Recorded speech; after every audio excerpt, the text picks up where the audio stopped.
ಈ ನೋಟಿಸ್ ಕೊಟ್ಟಿದ್ದು ಇಕ್ಬಾಲ್ ಹುಸೇನ್ ಅವರು ಈ ರೀತಿಯಾಗಿ ಮಾತನಾಡಿದ್ದು ಇದೆಲ್ಲವೂ ಕೂಡ ಒಂದು ರೀತಿಯಾಗಿ ಡಿ ಕೆ ಶಿವಕುಮಾರ್ ಅವರ ಇದರ ಹಿಂದೆ ಇರೋದು ಅಂತ ಯಾರು ಹೇಳ್ತಾ ಇದ್ದಾರೆ? ಬಿಜೆಪಿ ವಿರೋಧ ಪಕ್ಷದ ನಾಯಕ ಆರ್ ಅಶೋಕ್ ಅವರು ಲೇವಡಿ ಮಾಡಿದ್ದಾರೆ.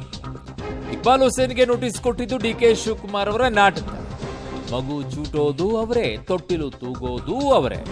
ತುಂಬಾ ಚೆನ್ನಾಗಿದೆ ನಿಮ್ಮ ನಾಟಕ ಅಂತ ಎಕ್ಸ್ ನಲ್ಲಿ ಪೋಸ್ಟ್ ಮಾಡಿದ್ದಾರೆ. ಮಾಧ್ಯಮಗಳ ಮುಂದೆ ಕೈ ಹಿಡಿದು ಒಗ್ಗಟ್ಟು ಪ್ರದರ್ಶನದ ನಾಟಕ.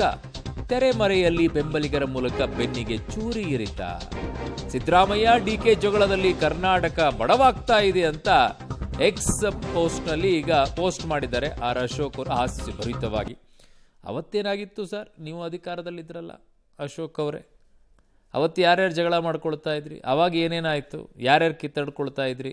ಅವಾಗ ನೀವ್ಯಾಕೆ 65 ಸೀಟಿಗೆ ಬಂದು ಬೀಳೋದಾಯಿತು? ಯಾವತ್ಯಾರು ಮಗು ಚೂಟ್ತಾ ಇದ್ರು, ಅವತ್ಯಾರು ತೊಟ್ಲು ತೂಗ್ತಾ ಇದ್ರು, ಅದನ್ನು ಬಿಚ್ಚಿಟ್ಬಿಡಿ ಇವಾಗ್ಲೇನೆ. ತೆಗೆದುಕೊಳ್ಳೋದಕ್ಕೆ ಒಂದು ಭೂಮಿಕೆಯನ್ನು ಸಿದ್ಧಪಡಿಸೋದಕ್ಕೆ ಸುರ್ಜೇವಾಲಾ ಅವರು ಕರ್ನಾಟಕ ರಾಜ್ಯಕ್ಕೆ ಬಂದಿದ್ದಾರೆ. ಸುರ್ಜೇವಾಲಾ ಅವರು ಶಾಸಕರ ಅಭಿಪ್ರಾಯನ ಪಡೆದುಕೊಂಡು ಮುಖ್ಯಮಂತ್ರಿ ಗಾದಿಯಿಂದ ಸಿದ್ದರಾಮಯ್ಯನವ್ರು ಹೇಗೆ ಇಳಿಸಬೇಕು ಅದಕ್ಕೆ ಭೂಮಿಕೆಯನ್ನು ಸಜ್ಜು ಮಾಡೋದಕ್ಕೋಸ್ಕರ ಅವ್ರು ಬಂದಿಲ್ಲಿ ಕುಳಿತಿದ್ದಾರೆ. ಇದರ ಜೊತೆಗೆ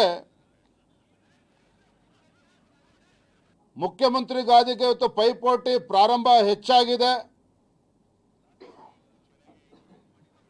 ಮುಖ್ಯಮಂತ್ರಿ ಕುರ್ಚಿಗೆ ಪೈಪೋಟಿ ದಿನೇ ದಿನೇ ಹೆಚ್ಚಾಗ್ತಾ ಇರ್ತಕ್ಕಂಥ ಪರಿಣಾಮ